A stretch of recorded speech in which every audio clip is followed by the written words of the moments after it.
सारे कहते हैं 11 बहुत हार्ड है, सारे कहते हैं 11 का सिलेबस बहुत वास्ट है। आपको अपने अंदर वो आग लेनी पड़ेगी कंसिस्टेंसी की, जो क्लास 10th में आ गई थी अंदर में। टाइम टेबल बनाया नहीं जाता है, टाइम टेबल बन जाता है। सो क्लास 10 से आ चुके हैं वो क्लास 11th में। पता नहीं कैसे पढ़ना है, पता नहीं कब से पढ़ना है, ऑनलाइन पढ़े या फिर ऑफलाइन पढ़े, कोचिंग जाएं कि सेल्फ स्टडी करे, नोट्स कैसे बनाने हैं। सारे कहते हैं क्लास 11 बहुत हार्ड है, सारे कहते हैं क्लास 11 का सिलेबस बहुत ज़्यादा बड़ा है। भाई यार, स्कूल कोचिंग में सारा टाइम निकल जाता है, सेल्फ स्टडी कब करेंगे यार? टाइम मैनेजमेंट नहीं हो रहा है भाई साहब। बहुत सारे क्वेश्चंस आ रहे होंगे अभी आपके दिमाग में, सेम मेरे में भी आ रहे हैं, बिकॉज मैं भी क्लास 10 से क्लास 11th में जा रहा हूँ। एंड मैं कोई स्पेशल बच्चा नहीं हूँ जो आपको पता नहीं क्या क्या बोल के गाइड कर देगा, क्या नहीं बोलेगा, क्या कर दो। देखो, क्योंकि मैं भी क्लास 10 से 11th में जा रहा हूँ, तो मैंने काफ़ी सारे यूट्यूबर्स की वीडियोज़ देखी हैं कि मैं क्या अपने जर्नी के अंदर एक्स्ट्रा चीज़ें ऐड कर सकता हूँ, सो दैट कि मेरे जर्नी पे जो इम्पैक्ट पड़ेगा वो थोड़ा पॉजिटिव वे में पड़े एंड मेरे जो टारगेट है वो अचीव हो पाए। This video is not only for science stream or PCB specially. This video is for all the streams. Doesn't matter you are in PCB, PCM, arts, commerce, humanities, etc. भाई पढ़ना सबको, अगर किसी ने अपने एक स्पेशल गोल को अचीव करना है, कोई कॉम्पिटिटिव एग्जाम पढ़ना है, मेरिट लानी है क्लास 12th बोर्ड में, so they have to be consistent and study a lot. So I'm going to answer all of your questions. So let's be on the video. आज मैं अपना road map, इन 2 सालों का road map आपको बताने जा रहा हूँ। अब देखो, अगर आपके बोर्ड्स में अगर थोड़े बहुत कम परसेंटेज भी आ गए, फिर 11th में कम परसेंटेज भी आ गई, तो कुछ ज़्यादा इम्पैक्ट नहीं पड़ेगा। बट व्हाट इफ आपके कॉम्पिटिटिव एग्जाम में 2-3% भी कम आ गई, तो आपकी रैंक हज़ारों बच्चों के नीचे चल जाएगी। You know about the competition in India, so you have to prioritise your time. School की जो पढ़ाई है एंड जो आपके कॉम्पिटिटिव एग्जाम एक्सेट्रा की पढ़ाई, आपको मेरिट वगैरह लानी है, उसकी पढ़ाई है, उसके बीच में एक बैरियर बनाओ। इतना मत बता देना कि इसका अलग पढ़ो, इसका अलग पढ़ो, भाई दोनों सेम ही होता है सिलेबस, जितना मैं जानता हूँ। लेकिन आपको टाइम मैनेजमेंट के बीच में एक बैरियर बनाना है कि आपको 80 to 90% ऑफ टाइम आपको देना है अपनी कॉम्पिटिटिव एग्जाम की वगैरह की जो आप तैयारी कर रहे हो उसको, एंड स्कूल वगैरह को आपको 10% इज इनफ। मैं तो 5% कहने वाला था, बट 10% इज इनफ। इतना टाइम आपको देना स्कूल के लिए, because you have to prioritise your time. अगर नहीं करोगे तो आप बोर्ड्स की तरफ ज़्यादा ध्यान दोगे एंड अपने कॉम्पिटिटिव एग्जाम की तरफ come, then your percentage will drop from here to here. You know about that competition in India. I'm saying that again. देखो, पहला क्वेश्चन जो आपके दिमाग में आएगा, भाई हम 11th में आ चुके हैं, हमें पढ़ना कैसे है? भाई कुछ खास नहीं है पढ़ना। The one thing you have to do is first attend your lectures, then make your notes, then for practicing you can choose any objective question paper from any institute or books you may refer, and you can choose also PYQ. then आपके coaching वगैरह में होते होंगे mock test, वो देने काफ़ी important है। अगर आप ट्यूशन लेते हो ऑफलाइन, थोड़ी सी लोकल वाले भी, वहाँ पर भी आपके टेस्ट होते होंगे, then you have to give that particular test. Okay, then आपको करना है दोबारा से नोट्स पे आना है, then you have to revise your notes and again आपको क्वेश्चन प्रैक्टिस करनी है। मैंने क्या प्लान बनाया है, मैंने PW की पंच बुक्स खरीदी है, नीट की 36 ईयर वाली PY की बुक खरीदी है, और जब मैं चैप्टर खत्म करूंगा तो मैं PYQ लगाऊंगा, एंड एक अगर कॉन्सेप्ट खत्म किया है मैंने आज जो लेक्चर में पढ़ा है, वो मैं करूंगा पंच बुक से। भाई पंच बुक्स का यही फायदा है कि उसमें आपको टॉपिक वाइज और चैप्टर वाइज क्वेश्चन मिल जाएंगे, which will help you lot. And I don't think कि ऐसी चीज़ आपको किसी और बुक में मिल रही होंगी, नॉट सिर्फ दिस सिंगल थिंग कि आपको topic wise and chapter wise मिलेंगी, and a lot of things are there which you will get in punch books, not sponsored by the way. There's a lot of thing, मैं उसका review कर दूंगा जल्द ही, आप उसको देख लीजिएगा। मैं फिंगर टिप्स की जो बुक्स आती है काफ़ी पॉपुलर है, एंड नीट पंच जो PW पंच है उसका रिव्यू कर दूंगा, तो आप देख लेना। सेकंड क्वेश्चन आता है हमारे दिमाग में, भाई कब से पढ़ना है? भाई अगर आपने अभी तक पढ़ना स्टार्ट नहीं किया है तो look, April is the right time. मैं इतनी जल्दी क्यों पढ़ रहा हूँ? मार्च और फरवरी से, मैंने वैसे फरवरी के लास्ट वीक से स्टार्ट कर दिया था, बिकॉज मेरे एग्जाम काफ़ी पहले खत्म हो गए थे, सो मैंने तब से स्टार्ट कर दिया है। लेकिन ये नहीं कि मैं अभी 12-12 घंटे पढ़ रहा हूँ, मैं थोड़ा सा मोमेंटम बनाने की कोशिश कर रहा हूँ, सो दैट अप्रैल में आके मैं अपना अच्छा खासा प्लान स्टार्ट कर सकूँ एंड अच्छे खासी तरह पढ़ाई कर सकूँ। एक बहुत बड़ी टेंशन और एक बहुत बड़ा बर्डन, क्या करूँ वैसे, क्या मेरे को शब्द निकल रहे हैं उस चीज़ के लिए। आपके दिमाग में आता होगा क्वेश्चन, भाई ऑनलाइन कोचिंग है फिर ऑफलाइन कोचिंग है? So it totally depends on you कि आप क्या करना चाहते हो। इसके ऊपर एक पर्टिकुलर वीडियो बन जाएगी, अगर आपको ये चाहिए सी वीडियो तो you can comment that down, because अगर मैं इस टॉपिक पे भी बात करने लगा so this video is going to be huge. Okay, सारे कहते हैं 11th बहुत हार्ड है, सारे कहते हैं 11th का सिलेबस बहुत बड़ा है. तो हाँ भाई, मैं इस बात को गलत नहीं बोलूँगा, because 11th is hard. 11th का सिलेबस बहुत बड़ा है, इसलिए आपको कहा है कि जल्दी स्टार्ट करना चाहिए. And April is the right time to start, because काफ़ी सारी कोचिंग इंस्टीट्यूट भी अप्रैल के अंदर ही स्टार्ट हो जाती है. ओके, बिकॉज अगर आपने अभी लेट कर दिया देन आपके बैकलॉग्स इतने बनेंगे कि मैं क्या बताऊँ. ठीक है, तो स्टार्ट अर्ली. ओके, टेंशन हो रही है, टाइम मैनेजमेंट कैसे करेंगे यार, कोचिंग स्कूल में ही पूरा टाइम निकल जाता है, हम सेल्फ स्टडी कब करेंगे यार. ऐसी चीज़ें आपको अपने सीनियर से सुनने को मिलती होगी. तो देखो, अब कोचिंग और स्कूल में ज़्यादा टाइम निकल जाता है, इसलिए आई तो हैव डिसाइडेड दैट स्कूल तो मैं डमी करने वाला हूँ. बिकॉज अगर स्कूल मैंने रेगुलर कर लिया देन एक ही चीज़ बचती है कि मैं ऑनलाइन कोचिंग करूँ. But from my perspective, my preference, मैं ऑफलाइन कोचिंग ही करना चाहता हूँ, इसलिए मैं स्कूल डमी लेना चाहता हूँ. ओके, सो दैट मेरे को सेल्फ स्टडी के लिए ज़्यादा टाइम मिल पाए, क्योंकि कोचिंग भी स्कूल इतना टाइम नहीं लेता है.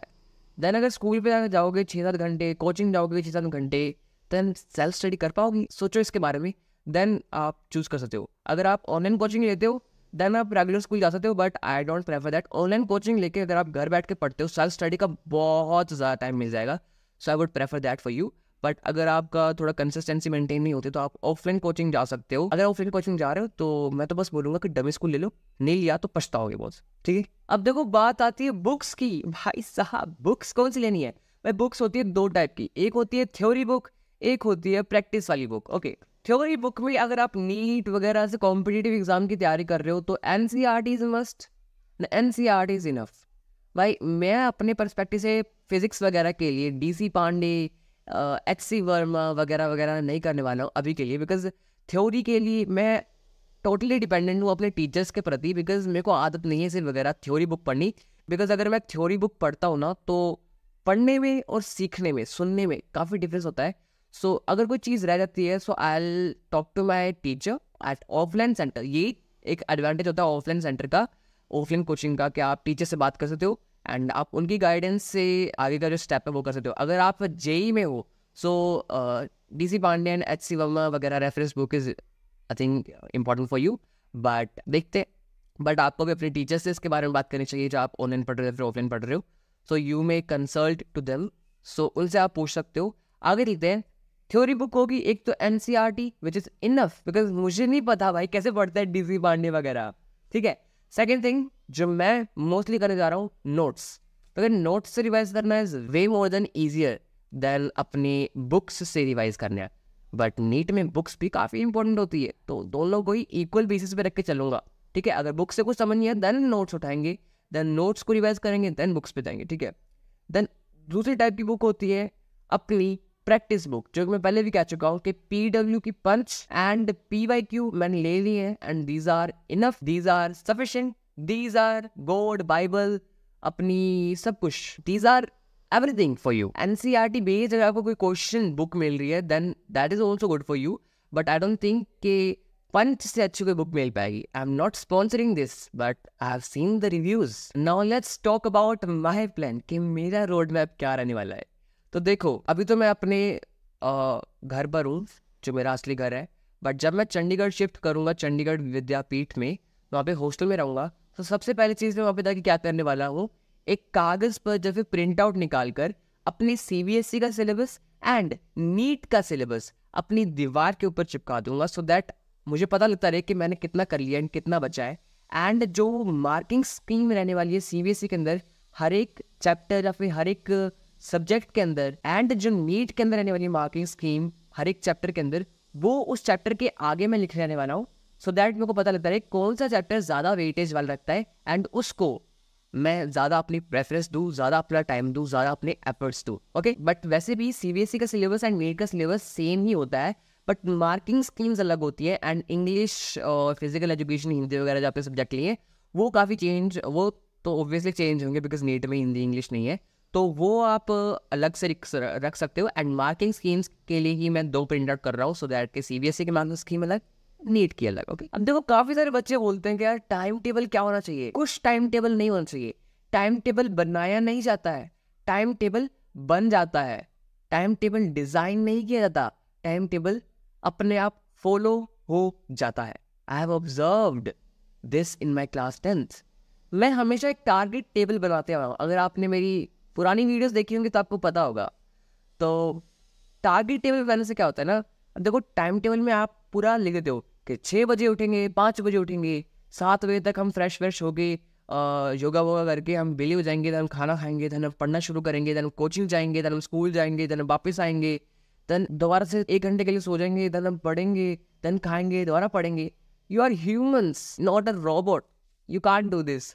टारगेट टेबल बनाओगे ना तब अपनी प्रेफरेंस से चलोगे। ओके, टारगेट टेबल बनाइए, बस आपको ये बस चूज करना है उठना कब है, सोना कब है, खाना कब है। ये 3 चीजें आपने कर ली, देन बाकी तो बची पढ़ाई एंड नहाना धोना। नहाना धोना इसके अंदर हो जाएगा, पढ़ाई को अलग कर दो। ये छोटा सा टाइम टेबल है कि उठना मैंने 5 बजे है, देन आपको टाइम टेबल नहीं बनाना, आपको खुद करना है। बिकॉज आप टाइम टेबल के अकॉर्डिंग नहाने जाओगे, खाना खाओगे, that will impact you. Okay, लेकिन आप खुद उठ रहे हो, ओके 5 बजे उठ गया हूँ, चलो यार थोड़ा सा हाथ में धो लेते, अब हम करेंगे एक्सरसाइज। चलो एक्सरसाइज होगी आधे घंटे तक, 1 घंटे तक, हम नहा लेते, बिकॉज ऑब्वियसली पसीना भी ना आए तो नहा लेते। देन हम भूख लग रही है, खाना खा लेते। अब भूख लग रही है, हम तो खाना खा रहे हैं, ये नहीं कि हमारे टाइम टेबल में लिखा है तो खाना खा रहे हैं।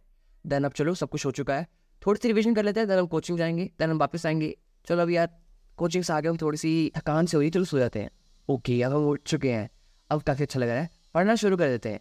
अब रात हो गई है, यार भूख लग रही है, चलो खा लेते हैं। तो इस तरह से आपको चलना चाहिए। अनदर थिंग इज नोट्स बनाने चाहिए आपको।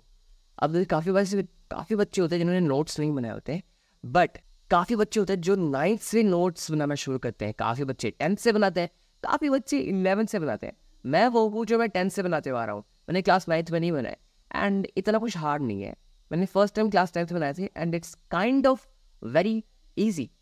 यस, सो इसके ऊपर अलग से वीडियो बन जाएंगे, अगर आप चाहते हो तो comment it down, I made the video on that. Next thing is revision. और देखो क्लास 10th के अंदर मैं रिवीजन में चूक गया था एसएसटी में। पहला चैप्टर करता, हो गया चलो, दूसरा चैप्टर करता, हो गया चलो, तीसरा चैप्टर करता, हो गया चलो, ऐसे में आगे बढ़ता रहता, कभी इसको रिवाइज नहीं किया।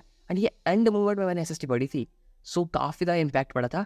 मैंने एंड के 2-3 महीने में एसएसटी पूरी खत्म कर दी थी, लेकिन एग्जाम से 1 दिन पहले मुझे काफ़ी सारी चीज़ें भूल चुकी थी, एंड बहुत छोटा अमाउंट जाता, जस्ट बिकॉज मैंने रिविजन नहीं की थी। एंड काफ़ी ज़्यादा हेक्टिक डेज रहते थे वो वाले, कि मैं पूरा दिन बैठ के एसएसटी की बुक्स रट रहा हूँ, लिटरल रट रहा था उस वक्त। तो इस चीज़ को आगे नहीं होने देंगे। कौन चीज़ जो आप सभी टीचर से सुनते हो इज रेगुलर कोचिंग जाओ, रेगुलर स्कूल जाओ, कहीं भी जा रहे हो तो टू बी कंसिस्टेंट। यूट्यूब में पढ़ना है, you have to be consistent. Coaching जाना है, नीट पढ़ना है, you have to be consistent. JEE पढ़ना है, have to be consistent. UPSC, CA वगैरह वगैरह, you have to be consistent. This is very important word. Consistency is a key to success. बहुत लोग कहते हैं, इम्पैक्ट अपने ऊपर बहुत कम पड़ता है। मैंने भी काफ़ी सारे टीचर्स देखे हैं 10th में अंदर जो कहते हैं कंसिस्टेंसी इज अ की, बट हमेशा कंसिस्टेंसी मेंटेन नहीं हो पाती है।